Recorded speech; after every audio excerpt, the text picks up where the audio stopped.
എല്ലാ കൂട്ടുകാർക്കും നല്ലൊരു ദിവസം ആശംസിച്ചുകൊണ്ട് നമുക്ക് നേരെ ഗൗതമിന്റെ അളകനന്ദയുടെയും ഇന്നത്തെ നല്ലൊരു വിശേഷം കേട്ടാലോ. അങ്ങനെ ഇന്നത്തെ വിശേഷത്തില് മോഹിനി പവിത്രോട് പറയണം, ദേ നിന്റെ അച്ഛനെ കുറിച്ച് കൂടുതൽ നീ ഞങ്ങളെ പറഞ്ഞു പഠിപ്പിക്കണ്ട, ഞങ്ങൾക്ക് എല്ലാം അറിയാന്ന് പറയാണ്. അമ്മയ്ക്ക് എന്താ അറിയാന്നാ അമ്മ പറയണേ എന്ന് പവിത്ര ചോദിക്കുകയാണ്. എന്തറിയാന്നോ, നിന്റെ അച്ഛന് ഒന്നാം തരം ഒരു നാടകക്കാരനല്ലെന്ന് ചോദിക്കണം. നാടകക്കാരനോ? അതെ. അതെ, നിന്റെ അമ്മയുടെ കയ്യിലെ ചെലവ് കൊണ്ട് അടിയേറ്റ് തലയിൽ മുഴയുണ്ടായി. ആ മുഴ വെച്ചിട്ട് അയാൾ എന്താ പറഞ്ഞിരിക്കുന്നേ? കാരണം സമ്മേളനത്തിൽ പോയി പ്രകടനം നടത്തുന്ന സമയത്ത് അവിടെ നിന്നുണ്ടായി കിട്ടിയ അടിയാണ് തലയ്ക്ക് എന്നും പറഞ്ഞുകൊണ്ട് ഹോസ്പിറ്റലിൽ പോയി അഡ്മിറ്റ് ആയി. അങ്ങനെ പാർട്ടിക്കകത്തേക്ക് കയറി വലിയ ആളാവാൻ സ്റ്റാർ ആവാൻ ശ്രമിച്ച ആളല്ലേ. അങ്ങനെയുള്ള ആളെ കുറിച്ച് ആർക്കാ എന്താ അറിയാത്തെന്ന് ചോദിക്കണം. ഇത് കേട്ടോ പവിത്ര, എന്തേ അമ്മേ, എന്റെ അച്ഛനെ കുറിച്ച് പറയണം എന്നുള്ള ഓർമ്മ വേണം. അതൊക്കെ അറിഞ്ഞുകൊണ്ട് തന്നെ പറയണേ. ഇതുപോലത്തെ ഒരു വൃത്തിയായിട്ട ഒരാള് എന്റെ ജീവിതത്തിൽ ഞാൻ കണ്ടിട്ടില്ല എന്ന് പറയണം. രാഷ്ട്രീയക്കാരനാണ് പോലും, രാഷ്ട്രീയക്കാരനാണെങ്കിലും മിനിമം യോഗ്യതയെങ്കിലും അങ്ങേറെ കൊണ്ടുവന്ന് ചോദിക്കുക.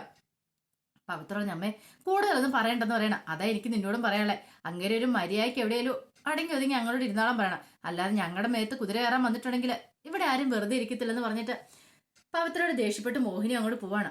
ആ സമയം പവിത്രയ്ക്ക് വല്ലാത്ത ടെൻഷനായി. എന്റെ ഭഗവാനെ, ഈ അച്ഛനിത് എന്ത് ഭാവിച്ചത്? ഇവിടെയാണെങ്കിൽ ആരെയും പിണക്കാനും പറ്റില്ല. പക്ഷെ ഇപ്പൊ അച്ഛൻ്റെ കൂടെ നിന്നേ മതിയാവുള്ളൂ. അല്ലെങ്കിൽ അയാള് ആ സജയം മിക്കവാറും എന്തേലും പണി ഒപ്പിക്കും. അതുകൊണ്ട് തൽക്കാലത്തേക്ക് അച്ഛനെ അനുസരിക്കുന്ന ബുദ്ധിന്ന് പവിത്രയ്ക്ക് തോന്നി.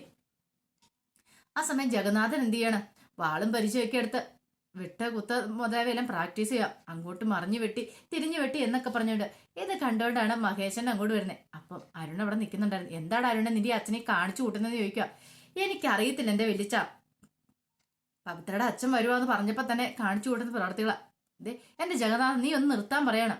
എന്താട്ടാ, എന്താ കാര്യം ചോദിക്കുക. നീ എന്തിനാ ഇതൊക്കെ ചെയ്യുന്നേ? അല്ല, അവര് വരുമല്ലോ, അവര് ചിലപ്പോ അയാളെ വന്നിപ്പോ അയാളെ മാത്രമായിരിക്കില്ല, അയാളുടെ കൂടെ ചിലപ്പോൾ അണികളും ഉണ്ടെങ്കിലോ. അപ്പോഴേക്കും അരുന്ധതി മോഹിനി ലക്ഷ്മിയൊക്കെ ഇങ്ങോട്ട് വരുവാണ്. അല്ല, എന്താ ജഗന്നാഥൻ നീ കാണിക്കണേന്ന് ചോദിക്കാം. അതെ, ഞാനൊരു പ്രാക്ടീസ് നടത്തുന്ന, അയാളെ വന്നു കഴിയുമ്പോഴത്തേന് അയാളെ നേരിടാനിട്ട് നമ്മുടെ കയ്യിൽ ആയുധങ്ങളൊക്കെ വേണ്ടേന്ന് ചോദിക്കാം. ഇദ്ദേഹത്തെ അരുന്ധതി പറഞ്ഞു, അത് ശരിയാ, ഞാൻ അടുക്കളയിൽ അവരെ എല്ലാവരും പറഞ്ഞിട്ടുണ്ട് നമ്മുടെ കൈ കിട്ടുന്ന സാധനങ്ങളൊക്കെ കരുതിയേക്കണമെന്ന്. അടുക്കള കഴിഞ്ഞിപ്പോ എന്ത് സാധനം ഇരിക്കുന്നത്? അല്ല, കത്തി വെട്ടുകത്തി എല്ലാം ഉണ്ടല്ലോ, അതൊക്കെ മതി. അതൊക്കെയാണല്ലോ സ്ത്രീകളുടെ ആയുധം അടുക്കളയിലെ. അതൊക്കെ വെച്ച് ഒരു പണിയും കൂടെ കൊടുക്കാം. ചിലപ്പോൾ ഏകദേശം ഒരു 100 പേര് അണികളുണ്ടായിരിക്കും. അല്ലെ എടുത്തിന്ന് ചോദിക്കണം. അതൊന്നും പറയാൻ പറ്റില്ല ജഗന്നാഥൻ എന്ന് പറയണം. മഹേശ്വരൻ പറഞ്ഞതേ, ഇതിന്റെ ഒന്നും ആവശ്യമില്ല, വെറുതെ എന്തിനാ ഓരോ പ്രശ്നങ്ങളിലേക്ക് എന്ന് ചാടുന്നേ, ചിലപ്പോൾ അയാൾ അതിനൊന്നും ആയിരിക്കില്ല വരുന്നതെന്ന് പറയണം. ഇത് കേട്ടോ അരുൺ പറഞ്ഞു, അല്ല അത് പിന്നെ അച്ഛൻ വെറുതെ വന്നിട്ട് പോകുന്ന എനിക്ക് തോന്നില്ല. അരുണിന്റെ മനസ്സിലും വല്ലാത്തൊരു ടെൻഷനും കാര്യങ്ങളൊക്കെ ഉണ്ട്. ഈ സമയത്ത് അരുന്ധതി പറഞ്ഞു, അത് ശരിയാ. പിന്നീട് ജഗന്നാഥൻ ഒരു കാര്യം ചെയ്യാം, അടുക്കളയിൽ മുളക് പൊടിയും കാര്യങ്ങളൊക്കെ ഇരിപ്പില്ല, അതെല്ലാം എടുത്തു. ഇനിയിപ്പോൾ അയാളുടെ കൂടെ വേറെ കുറെ ഗുണ്ടകളും കൂടെ ഉണ്ടെങ്കിൽ അവരെങ്ങനെ കൈകാര്യം ചെയ്യണമെന്ന് നമുക്ക് നോക്കാമെന്ന് പറയണം. അങ്ങനെ എല്ലാവരും കൂടെ അങ്ങോട്ട് പോയി. കുറെ സമയം കഴിഞ്ഞു. പവിത്രയുടെ അച്ഛന് വേണ്ടി എല്ലാവരും വെയിറ്റ് ചെയ്തിരിക്കുകയാണ്. ഇത്ര സമയമായിട്ടും വന്നിട്ടില്ല. ഇയാൾ ഇത് എവിടെ പോയി? ഇനിയിപ്പോൾ വരത്തില്ലേ? മോഹിനിയോട് അരുന്ധതി ചോദിച്ചു, അല്ല ഇനിയിപ്പോൾ അയാളും അങ്ങേര് വരത്തില്ലേന്ന് ചോദിക്കാം. വരാതിരിക്കട്ടെ, അങ്ങനെയാണ് പകുതി സമാധാനം ഉണ്ടാവും എന്ന് പറയണം. അപ്പൊ ജഗന്നാഥനെ അവിടെ കണ്ടില്ല. ജഗന്നാഥൻ എന്തേ മോഹിനി അരുന്ധതി ചോദിക്കുക. അത് പിന്നെ പറയാനുണ്ടോ? പേടിച്ച് കയറി മാളത്തിൽ ഒളിച്ചു കാണും. അതാണല്ലോ സാധാരണ സ്വഭാവം. വീരവാദം മുഴക്കാൻ മുമ്പിൽ കാണും, പക്ഷെ എങ്കിൽ എന്തെങ്കിലും പ്രശ്നം വന്നു കഴിയുമ്പോഴത്തേനും പുറകോട്ട് ഓടി മാറുമെന്ന് പറയണം. അപ്പോഴാണ് കോളിംഗ് ബെല്ലിൽ ഒരു ശബ്ദം കേട്ടെ. കോളിംഗ് ബെല്ല് അടിക്കുന്ന ശബ്ദം കേട്ട് കഴിഞ്ഞപ്പോഴത്തേനും പെട്ടെന്ന് തന്നെ അരുന്ധതി പറഞ്ഞു, അയാളാന്ന് തോന്നേ, അയാൾ വന്നെന്ന് തോന്നിയെന്ന് പറയണ. മോഹിനും ദൈവം ഇനി എന്ത് ചെയ്യും? മഹേശ്വരൻ പറഞ്ഞു, ഞാൻ പോയി കഥ തുറക്കാന്ന് പറയണ. അരുൺ പറഞ്ഞു, വേണ്ട ഞാൻ പോയി തുറന്നാളാന്ന് പറയണ. അത് വേണ്ട എന്ന് പറയണം. പക്ഷെ അരുൺ സംഭവിച്ചില്ല. അരുൺ അങ്ങോട്ട് പോയി കഥ തുറക്കുകയാണ്. കഥ തുറന്നു കഴിയുമ്പോഴത്തേനും രത്നാരൻ ഇങ്ങനെ നിൽക്കുകയാണ്. അരുണിനെയൊക്കെ നോക്കി വലിയ മീശയൊക്കെ പിടിച്ച് വലിയ ആള് കളിച്ചിങ്ങനെ നിൽക്കുകയാണ്. പെട്ടെന്ന് അരുൺ, ആഹാ അച്ഛനോ, കേറി വാ അച്ഛന്ന് പറയണം. ആരടാ നിന്റെ അച്ഛൻ? ആരാന്ന് ചോദിക്കുകയാണ്. അവന്റെ ഒരു അച്ഛൻ വിളി, അങ്ങോട്ട് മാറി നിൽക്കണ ചെക്കാന്ന് പറഞ്ഞിട്ട് അരുണിനെ അങ്ങോട്ട് തള്ളി മാറ്റിയിട്ട് അയാൾ രത്നാരനകത്തേക്ക് അങ്ങോട്ട് കയറി വരുവാണ്. അകത്തേക്ക് കയറി മൊത്തത്തിൽ എല്ലാവരെയും നോക്കി. ആഹാ എല്ലാവരും ഉണ്ടല്ലോ എന്ന് പറയാണ്. ഇത് കേട്ടത് മഹേശ്വരൻ പറഞ്ഞു, അതെ എല്ലാവരും ഉണ്ട്, അത് ഈ വീട്ടിലുള്ള ആൾക്കാർ തന്നെ, അല്ലാതെ പുറമേ നിന്നുള്ള ആൾക്കാരൊന്നും ഇല്ലാന്ന് പറയാണ്. അപ്പൊ തന്നെ കോമഡിയും തുടങ്ങിയെന്ന് മഹേശ്വരനോട് ചോദിക്കുക. രത്നാനന്ദി അവിടെയൊക്കെ ചുറ്റും നോക്കിയിട്ട് പിന്നെ ആ ചേറയിലേക്ക് അവിടെ കയറി വലിയ ആളും കളിച്ചും കൂടി ഇരിക്കുകയാണ്. അല്ല ഞാൻ സ്വയം പരിചയപ്പെടുത്താം, ഞാൻ ആരാന്ന് മനസ്സിലായല്ലോ അല്ലേ? ഇനി മനസ്സിലാവാത്തവരോടായി പറയാം, ഞാൻ പവിത്രയുടെ അച്ഛൻ രത്നാകരനാന്ന് പറയണം. പവിത്രയ്ക്കാണ് ആകെപ്പാട് ടെൻഷനാ. ഇനി അച്ഛൻ എന്താ പറയാൻ പോകുന്നതെന്ന് അറിയത്തില്ല. വല്ലാത്തൊരു ബുദ്ധിമുട്ടാ. ദൈവമേ, ഇനി അച്ഛൻ സജയൻ ചേട്ടന്റെ കാര്യം എങ്ങനെ തുറന്നു പറഞ്ഞാൽ തന്റെ ജീവിതം ഇന്നത്തോടെ ഇവിടെ തീരും. അതോർത്തിട്ട് ആകെപ്പാട് ടെൻഷനാ. അല്ല നിങ്ങളെല്ലാവരും എന്നെ പ്രതീക്ഷിച്ചിരിക്കുവാനും തോന്നല്ലോ. ഇത് കേട്ടത് അരുന്ധതി പറഞ്ഞു, ഞങ്ങൾ ആരെയും പ്രതീക്ഷിച്ചിട്ടില്ല എന്ന് പറയണം. അതൊക്കെ പറച്ചിലേ മാത്രമേ ഉള്ളൂ. നിങ്ങളുടെ മുഖം കണ്ടാൽ അറിയാം ആരെയോ കാത്തിരിക്കുന്ന പോലെ. അതെന്നെയാന്ന് എനിക്ക് മനസ്സിലായെന്ന് പറയാണ്. ഇത് കേട്ടോണ്ടാണ് അങ്ങോട്ട് നന്ദ വരുന്നത്. നന്ദ എവിടെ നിന്നു. പിന്നീട് നന്ദ ചെന്ന് രത്നാനെ വിളിക്കണം. അതെ അങ്കിളെ, അങ്കിള് ഫുഡ് കഴിച്ചാലെന്ന് ചോദിക്കും. ഇല്ല, എന്നാ ബാ അങ്കിളിന് ഫുഡ് എടുത്ത് തരാന്ന് പറയണേ. ഇപ്പോഴോ? ബാ അങ്കിളെ, ഇതേ അങ്കിളിന് വേണ്ടിയിട്ട് ഇവിടെ ഞങ്ങൾ കുറെ വിഭവങ്ങളൊക്കെ ഉണ്ടാക്കി വെച്ചിട്ടുണ്ടെന്ന് പറയണേ. അങ്ങനെ രത്നാനെ വിളിച്ചോണ്ട് അകത്തേക്ക് പോവാം. കാരണം ഇത്ര സമയം എല്ലാവരും വലിയ ടെൻഷനിലായിരുന്നു. അങ്ങനെ പുലി പോലെ വന്ന് എലി പോയെന്ന് പറഞ്ഞൊരവസ്ഥയിൽ നന്ദയുടെ പുറകെ രത്നാൻ അങ്ങോട്ട് പോവാണ്.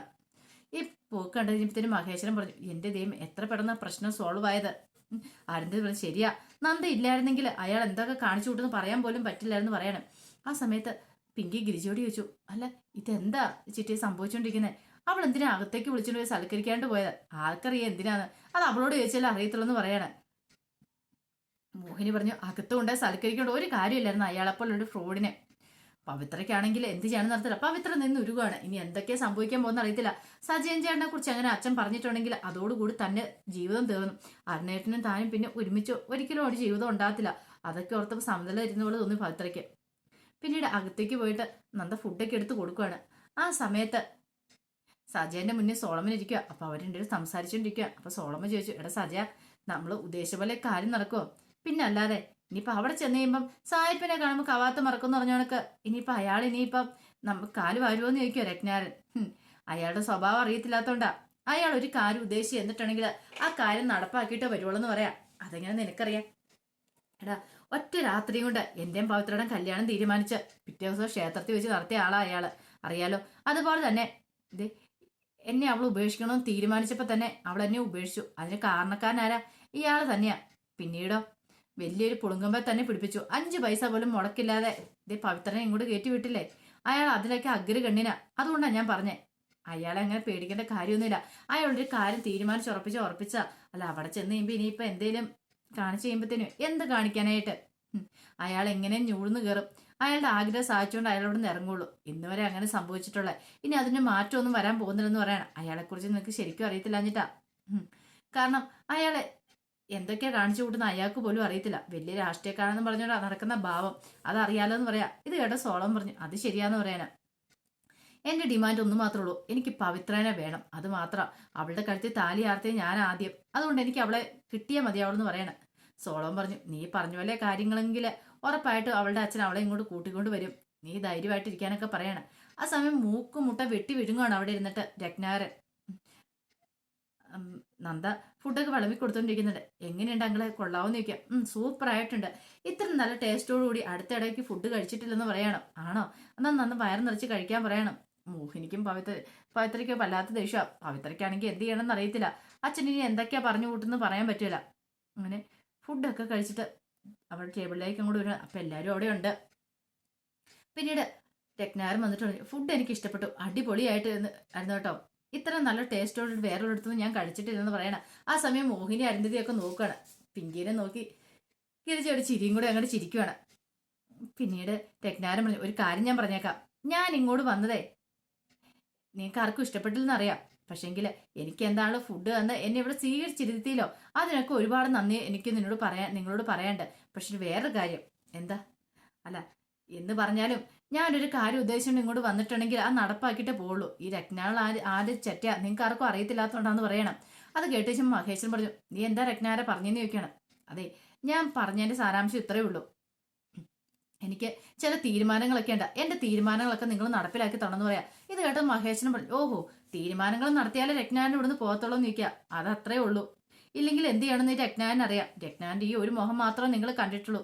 നിങ്ങൾ കാണാത്ത ഒരു മുഖം കൂടി രത്നാരനും ഉണ്ടെന്ന് പറയാം. ഇത് കേട്ടതും മോഹൻ, ഓഹോ, അത്രയ്ക്ക് ഇതാണെ നിങ്ങൾ എന്താണെന്ന് വെച്ചാൽ കാണിക്കാൻ പറയണം. കാണിക്കും, ഞാൻ കാണിക്കുക തന്നെ ചെയ്യും. എന്താന്ന് ഞാൻ പറയട്ടെ എന്ന് ചോദിക്കുകയാണ്. ഇത് കേട്ട് കഴിഞ്ഞപ്പം അരുണിന്റെ മുഖത്തൊക്കെ വല്ലാത്ത ഇതാ. ദൈവമേ, ഇപ്പോഴെങ്ങാനും അയാൾ പറയും അമ്മയ്ക്കെതിരെ കേസ് കൊടുക്കുന്ന കാര്യം. പിന്നീട് രത്നാരൻ പറഞ്ഞതേ, എന്റെ മോള് പവിത്ര ഇങ്ങോട്ട് വന്നതേ ഇവിടുത്തെ വീട്ടുജോലി ചെയ്യാനല്ല. അത് മാത്രമല്ല, അവൾക്ക് ശ്രീധരനെ ഒന്നും വാങ്ങാതെ അവൾ ഈ കുടുംബത്തിലേക്ക് വന്നേ. അതിന്റെ പേരിൽ ഇന്ന് വരെ അവൾക്കൊരു സ്വസ്ഥത സമാധാനം കൊടുത്തിട്ടില്ലെന്ന് ഞാനൊരു കംപ്ലൈന്റ് അങ്ങോട്ട് കൊടുക്കാൻ പോവാന്ന് പറയണം. ഇത് കേട്ട് കഴിഞ്ഞപ്പോ മഹേശ്വരൻ പറഞ്ഞു, ഇതാണ് കാര്യം. അതിനകത്തൊന്നും വലിയ കാര്യമൊന്നുമില്ല. കാരണം ഇവിടുത്തെ മോന ACP അറിയാവോന്ന് ചോദിക്കാണ്. ഈ നിൽക്കുന്ന നന്ദയുടെ ഹസ്ബൻഡാന്ന് പറയണം. ഇത് കേട്ട് കഴിഞ്ഞപ്പോഴത്തേനും പറഞ്ഞു, ഓ ACP, അയാളെ എനിക്ക് വല്ല പേടിയൊന്നുമില്ല. അയാൾ ആരാ? ഈ ഭരണ വ്യവസ്ഥയിലായ ഈ പോലീസുകാരുടെ സ്ഥാനം എവിടെയെന്ന് എനിക്ക് നന്നായിട്ട് അറിയാന്ന് പറയണം. ഇത് കേട്ട് കഴിഞ്ഞപ്പോൾ ഇപ്പോൾ ശരിക്കും ഞെട്ടിയത് മഹേശ്വരനാണ്. നിങ്ങൾ എന്താ വിചാരിച്ചുകൊണ്ടിരിക്കുന്നത്? ഒരു ACPയുടെ കാര്യം പറഞ്ഞിട്ടുണ്ടെങ്കിൽ ഞാൻ അങ്ങ് പേടിച്ചു വാലും ചുരുട്ടി പോന്നോ? വെറുതെ എനിക്ക് അയാളൊന്നും ഒരു പേടിയില്ലെന്ന് പറയണം. ഞാൻ ആരെന്നറിയോ? രത്നാകരനാ. രത്നാകരൻ ഒരു കാര്യം പറഞ്ഞിട്ടുണ്ടെങ്കിൽ അത് സാധിക്കും. ആ നിനക്കൊന്നും അറിയത്തില്ലേ? പുറത്തിറങ്ങിയ ആൾക്കാരോട് ചോദിച്ചു നോക്കാൻ പറയണം. എന്റെ ഒന്നാമത്തെ ഡിമാൻഡ് അതാ. രണ്ടാമത്തെ ഡിമാൻഡ് എന്ന് പറഞ്ഞാൽ വേറെന്നാ. അതെന്താണെന്നറിയാവോ? ഞാൻ പറയുന്നത് നിങ്ങൾ അനുസരിക്കണമെന്ന് പറയാം. ഇത് കേട്ടതും പെട്ടെന്ന് പവിത്രയൊക്കെ നോക്കുകയാണ്. ദൈവം, ഇനി അച്ഛൻ്റെ ഡിമാൻഡ് എന്തായിരിക്കും പോലും. പിന്നീട് രത്നാകരൻ പറഞ്ഞു, എൻ്റെ ഡിമാൻഡുകൾ ഇനി പറഞ്ഞേക്കാം. ഇനിയിപ്പോൾ എനിക്ക് ആ ഡിമാൻഡുകൾ സാധിച്ചു തന്നില്ലെങ്കിൽ ഞാൻ ഈ വീട് ഞാൻ കത്തിക്കുമെന്ന് പറയണേ. കത്തിക്കോ? അരുന്ധി പറഞ്ഞു, ഓ അത്രയ്ക്ക് ധൈര്യം ഉണ്ടോന്ന് നിൽക്കണം. ധൈര്യം ഉണ്ടോന്ന് കാണിച്ച് ഞാൻ തരാം. ഞാൻ ആരാന്ന് എനിക്ക് ഇതുവരെയായിട്ട് മനസ്സിലായിട്ടില്ല. അതുകൊണ്ടാണ് നിങ്ങൾ ഇങ്ങനെയൊക്കെ പറയണത്. രത്നാകരൻ പറയണം, അതെ എനിക്ക് എൻ്റെ മോളെ വിട്ടുകിട്ടണം. എൻ്റെ ഒന്നാമത്തെ ഡിമാൻഡ് ഇതാണ്. എൻ്റെ മോളെ എനിക്ക് വിട്ടുകിട്ടണം. കാരണം ഇവിടെ സ്ത്രീധനത്തിന് പേരിൽ എൻ്റെ മോളെ ഇട്ട് കുത്തിക്കൊണ്ടിരിക്കുക. അതൊരു കാരണവശാലും അച്ഛനെന്ന നിലയിൽ എനിക്ക് കണ്ടുകൊണ്ട് നിൽക്കാൻ പറ്റില്ല. എനിക്ക് എൻ്റെ മോളെ തിരികെ കിട്ടണം. ഒന്നാമത്തെ ഡിമാൻഡ് അതാ. ഇനിയിപ്പോൾ നിനക്ക് തിരികെ തരാൻ, എൻ്റെ മോളെ തിരികെ തരാൻ ബുദ്ധിമുട്ടാണെങ്കിൽ നിങ്ങളൊരു കാര്യം ചെയ്യുക. അത്രയും കാലം ഞാൻ നോക്കി വളർത്തില്ലേ അവളെ. അപ്പൊ അതിനുള്ള കൂലി എനിക്ക് പ്രതിഫലം ഇങ്ങോട്ട് തന്നേരെ.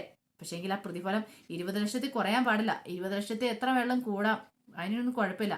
ഇത് രണ്ടിൽ ഏതെങ്കിലും ഒന്ന് വേണമെന്ന് പറയാം. ഇത് കേട്ടോ എല്ലാവരും പരസ്പരം നോക്കുവാണ്. ഇയാൾ എന്ത് ഡിമാൻഡായി വെക്കണേന്നുള്ള രീതിയിൽ പറഞ്ഞ മനസ്സിലായല്ലോ. ഒന്നെങ്കിൽ എൻ്റെ മോള്, അല്ലെങ്കിൽ എനിക്ക് പണം. ഈ രണ്ടിൽ ഏതെങ്കിലും ഒന്ന് കിട്ടിയിരിക്കണമെന്ന് പറയാം. അതിലെന്തെങ്കിലും മാറ്റം വന്നിട്ടുണ്ടെങ്കിൽ ഈ രത്നാകരൻ ആരാന്ന് പിന്നെ നിങ്ങളെല്ലാവരും അറിയുമെന്ന് പറയാം. ഇത് കേട്ട പെട്ടെന്ന് തന്നെ മഹേശൻ പറഞ്ഞു, നിങ്ങൾ എന്ത് വർത്താനം രത്നാകരൻ പറയണേ? നിങ്ങളുടെ മോളുടെ ജീവിതമല്ലേ ഇത്? ജീവിതമാണ് പോലും. എനിക്കിപ്പോൾ അതൊന്നും പ്രധാനമല്ല, അറിയാലോ. അതുകൊണ്ടാണ് ഞാൻ പറഞ്ഞേ, ഈ രണ്ട് തീരുമാനത്തിൽ ഏതെങ്കിലും ഒന്നും നടപ്പിലാക്കിയാൽ മാത്രം ഇനിയിപ്പം പവിത്ര ഇവിടെ നിൽക്കത്തുള്ളൂ എന്ന് പറയണം. പെട്ടെന്ന് ആരും പറഞ്ഞു, അച്ഛൻ എന്തൊക്കെയാ പറയണെന്ന് നിൽക്കുക? ഒന്നും മിണ്ടായിരിക്കടാ, അവന്റെ ഒരു അച്ഛൻ വന്നിരിക്കുന്നു. നാണം ഉണ്ടോടാ മണങ്ങുടാഞ്ച ഇനി ഇരിക്കാനായിട്ട്?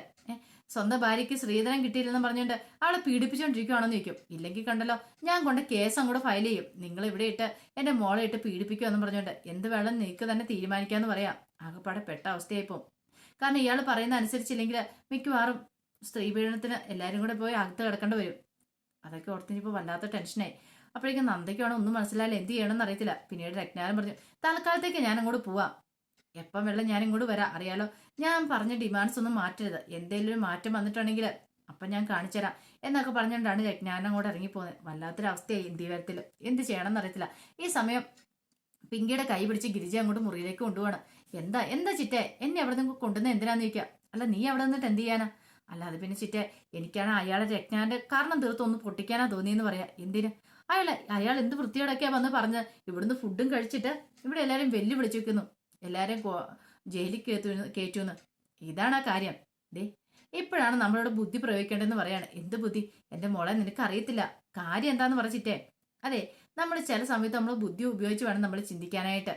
പ്രശ്നങ്ങളൊക്കെ ഉണ്ടാകുന്ന വന്നു കഴിഞ്ഞിട്ടുണ്ടെങ്കിൽ ബുദ്ധി ഉപയോഗിച്ച് ചിന്തിക്കണം എന്ന് പറയാം. ഈ പറയുന്ന രത്നാകരൻ ആരുടെ ശത്രുവാ? ഈ കുടുംബത്തിൽ എല്ലാവരും ഉള്ളവരുടെ ശത്രുവല്ലേ? കാരണം ഇതുവരെ നിന്നോട് ഇവിടെ ഉള്ളവർ അങ്ങനെയൊക്കെ തന്നെയല്ലേ പെരുമാറിയിരിക്കുന്നത്. അപ്പൊ ഞാൻ നോക്കിയിട്ട് ഏറ്റവും നല്ല മാർഗമാണ്. രത്നാകരനെ കയ്യിലെടുക്കുവാണെങ്കിൽ നമ്മൾ ഉദ്ദേശിക്കുന്ന കാര്യങ്ങളൊക്കെ മുന്നോട്ട് കൊണ്ടുപോകാൻ സാധിക്കും എന്ന് പറയണം. ശരിയാണോ ചിറ്റേന്ന് ചോദിക്കും. ശരിയാന്ന് പറയണം. അതിനുള്ള വഴി ഞാൻ പറഞ്ഞുതരാമെന്ന് പറഞ്ഞുകൊണ്ട് അങ്ങനെ ഗിരിജ വഴി പറഞ്ഞു കൊടുക്കാൻ തുടങ്ങുകയാണ്. അപ്പൊ അതിന്റെ വിശേഷങ്ങളൊക്കെയാണ് കണ്ടത്. ഇതിന്റെ ബാക്കി വിശേഷങ്ങളുമായിട്ട് വൈകുന്നേരത്തെ പ്രൊമോയി വരാട്ടോ. ഒരിക്കൽ കൂടി എല്ലാവർക്കും നല്ലൊരു ദിവസം ആശംസിച്ചുകൊണ്ട് നിർത്തുന്നു.